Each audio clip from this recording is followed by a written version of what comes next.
Hoje nós vamos trazer uma discussão bem interessante aqui para o nosso canal. Sejam muito bem-vindos para Preparar Negócios e Investimentos. E hoje a gente vai falar sobre investimento em fundo imobiliário. Eu tenho aproximadamente 20% da minha carteira hoje em fundo imobiliário. E resumindo para você, já expliquei isso em vídeos mais detalhados, mas fundo imobiliário permite com que eu seja um pequeno dono de shoppings, galpões logísticos, escritórios, lojas, enfim, que tenha ali um espaço físico, eu posso receber o aluguel dessas empresas proporcional à minha participação, como se eu fosse um pequeno sócio daquela empresa, né?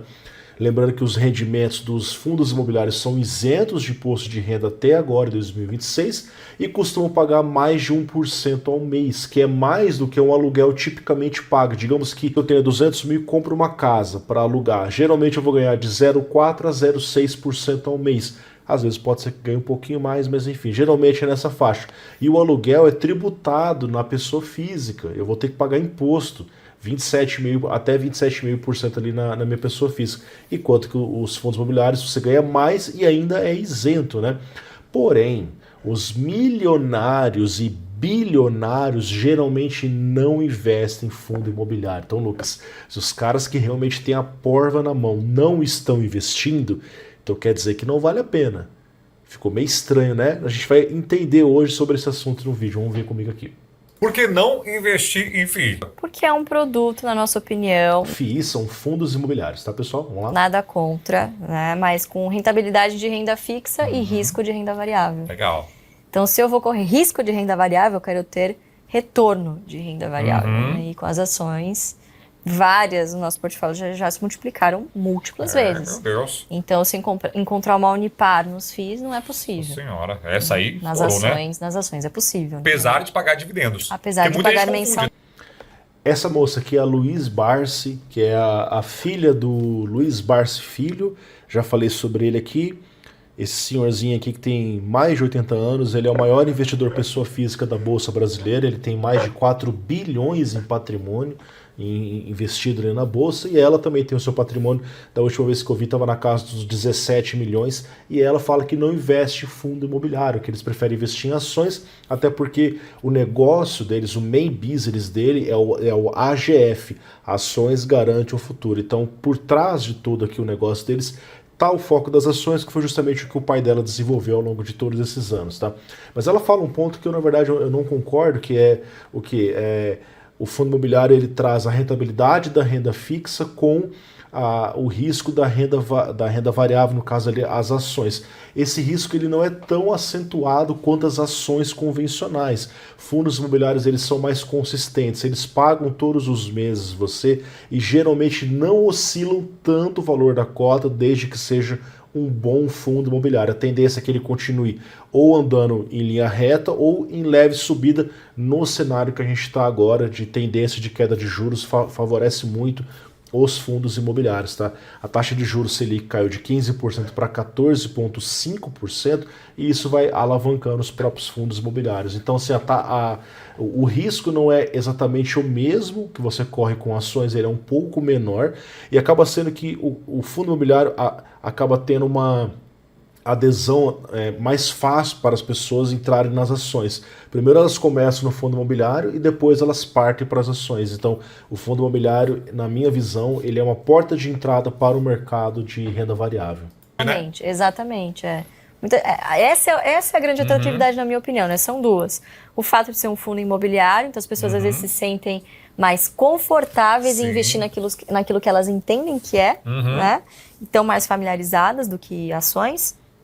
E segundo, o fato de pingar lá todo mês. É isso, na minha opinião. Assim, você não tem muito potencial de valorização quando você compara com ações, quando você faz o stock picking. Realmente, os fundos imobiliários eles não valorizam tanto o valor da cota. Tipo assim, o fundo hoje custa R$10, um ano depois ele tá R$10 ainda. Fala, Lucas, eu ganhei o que com isso? Você ganhou mensalmente os dividendos das cotas que você tem. Então, as ações elas costumam subir, descer e tal.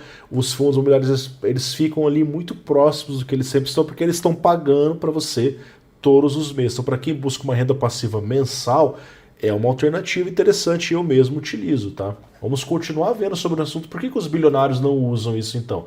Aqui nós temos a Louise Barsi junto com o pai dela, o Luiz Barsi. Outra coisa, e tive prejuízo no fundo imobiliário, porque o fundo imobiliário ele te dá uma parcela. Só que tem 2 detalhes. Você tem a entrada e a possível saída. Tá entendendo? Para comprar, você sempre compra caro. Para vender, você vende pela metade do preço. Por causa da falta de realidade. liquidez? Por causa da falta de liquidez? E a taxa A de juros? ausência de liquidez é uma delas, tá entendendo? E outra é o seguinte, geralmente a instituição que dá liquidez ao fundo, ela quer comprar de você no menor preço possível. E depois vem repassar pelo mercado. Vocês entenderam que existe uma diferença clara entre um bilionário e um milionário? Ele é um bilionário. Não tem como ele comprar fundo imobiliário. Você sabe por quê? Pensa só. Ele quer comprar hoje, sei lá, 500 milhões de fundo imobiliário. Isso equivale a um patrimônio de, vamos colocar aí, 20% do que ele tem? 20% do patrimônio, 500 milhões mais ou menos. Dá uma olhadinha aqui, ó. Esse é um dos maiores fundos imobiliários da Bolsa. A liquidez diária do fundo é 20 milhões. O fundo simplesmente não consegue vender tanta cota para um cara como esse. Pensa que por dia está sendo vendido e comprado 20,1 milhões em KNCR11. Não dá para o cara comprar. E você imagina o que acontece se ele comprar esses 20 milhões? Cara, o preço da cota vai simplesmente disparar. Aí ele pode fazer uma grana com isso. Agora imagine ele vendendo isso. O preço da cota despenca, às vezes até mesmo antes dele terminar as vendas dele. Então, para um cara que é bilionário, não funciona. Mas para uma pessoa que não é bilionária, funciona. Porque você não vai comprar 1 milhão do fundo imobiliário no dia. Geralmente as compras são menores. E aí você tem aqui uma variação positiva em 12 meses. Olha só, valorizou. Você ganhou em 2 pontos. Na valorização da cota, a sua cota vale mais do que você comprou ela 1 ano atrás. E você está ganhando no rendimento mensal. Está pagando 13,89 de dividend yield, ou seja, isso aqui é o ano. Se você pega hoje, ó, 13,89 e divide por 12, você está ganhando 1,15 já isento de imposto de renda todos os meses. Então quer dizer, se eu tenho 300 mil para comprar um imóvel, eu vou alugar lá, sei lá, cara, por... Ó, vamos fazer as contas junto com vocês, ó. Digamos aqui, ó, que eu tenha 300 mil para comprar uma casa. Vou comprar uma casa, método antigo dos meus avós, né? Vou comprar uma casa para pôr para alugar, tá? Geralmente eu vou ganhar 0,6% ao mês. Olha só, 0,6% vai dar R$ 1.800 de aluguel. É geralmente isso que você consegue, né?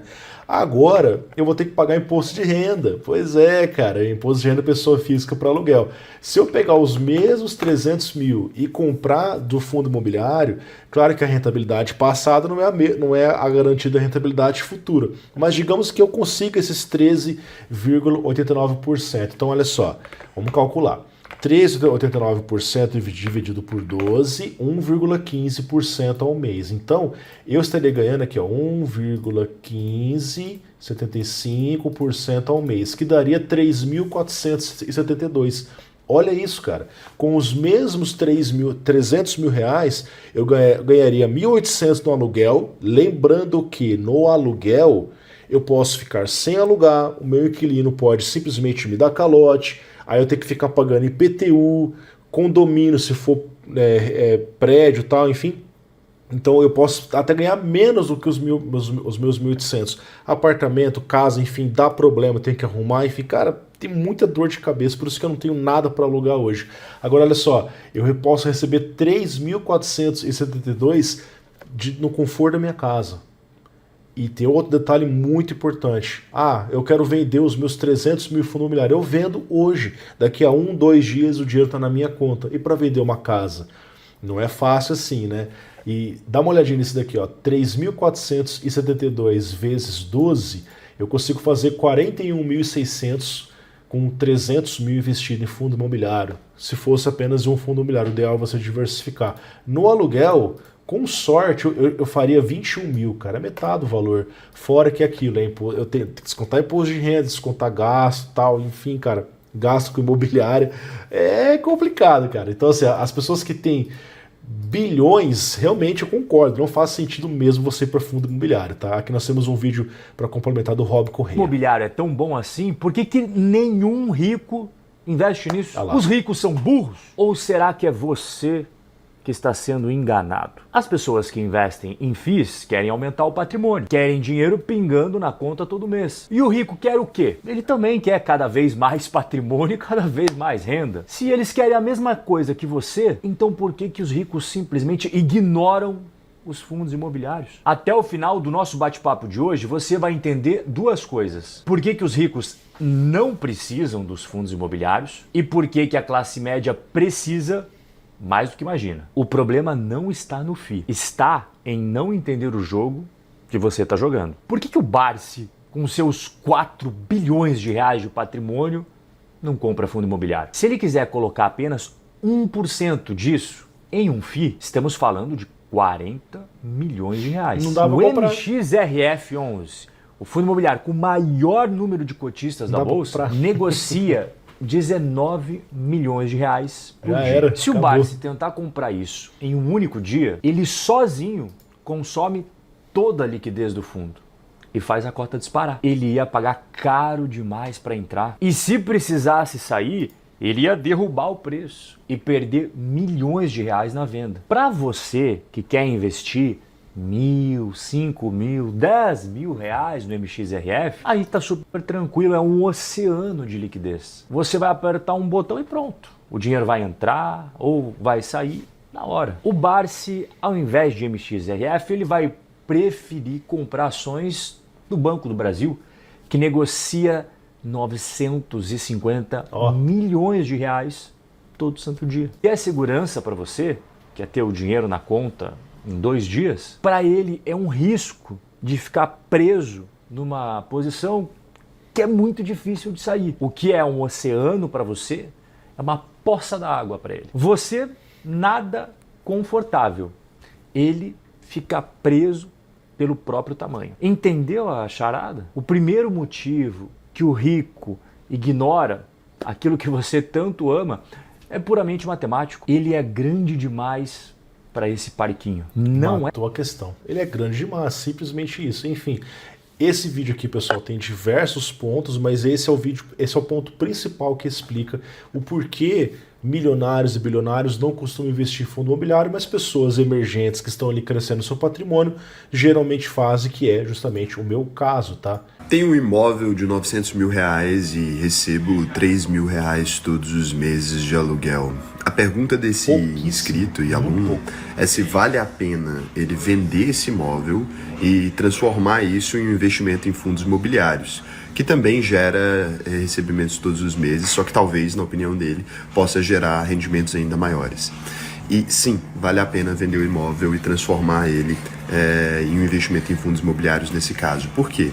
Porque você está recebendo 3 mil de aluguel, considerando que você tem dor de cabeça com o inquilino, todas essas questões, aí você ainda precisa recolher o IR. E se você transforma em fundos imobiliários, com expectativa ali de 8% ao ano, né, que é uma expectativa ok para fundos imobiliários, a gente consegue até mais do que isso talvez, você chega num recebimento superior a 5 mil e livre de todas essas confusões, inclusive do IR. Porque no Brasil, se você tem um imóvel, você paga imposto, mas se você tem centenas, não precisa não. É o que você pode ter através do fundo imobiliário. Você pode ter centenas de imóveis, você tem uma parte de centenas de imóveis e você não paga imposto de renda. E ganha mais. Você pode vender a qualquer momento, liquidez, você viu que a liquidez dos fundos são 15, 20 milhões, então você consegue vender rapidamente isso ao longo de um dia, né? Enfim, então, cara, você vê um apartamento de quase 1 milhão, o cara ganhando 300 mil, detalhe, se esse apartamento fica sem alugar, agora ele paga condomínio e IPTU. Esse dinheiro ele também poderia estar investindo. Ele é obrigado a jogar fora, gastar dinheiro porque não está alugado, né? Então, cara, eu sinceramente já me disseram assim, não, compra uma casa para pôr para alugar, cara. Isso é conhecimento das pessoas de antigamente, cara. Nossos avós, nossos pais faziam isso e era o que as pessoas entendiam. Fundo imobiliário é algo relativamente recente, não existia na época dos nossos avós, tá? Hoje tem uma forma muito mais eficiente financeiramente de você ganhar dinheiro com aluguel através de fundo imobiliário. Bom, então, dito isso, fundo imobiliário, né? é uma renda variável, você pode ganhar e perder dinheiro, geralmente com bons fundos você fica no positivo. Os riscos, ao meu ver, são bem menores do que eu ter um imóvel para alugar. Eu tenho um imóvel hoje, está alugado, amanhã abre um bar na frente do meu imóvel, abre uma casa de festa na frente do meu imóvel, eu tô lascado, cara. O meu imóvel desvaloriza, eu não consigo vender, não consigo alugar. Então, assim, eu fujo desse modelo, cara, porque para mim não faz sentido. Ainda mais com a curva populacional diminuindo, né? Nasce muito menos crianças. Eu fico pensando, será que vai ter tanta gente para tanto imóvel daqui a 30 anos? As pessoas, elas tem menos filhos, ao mesmo tempo que as construtoras constroem cada vez mais prédio, casa.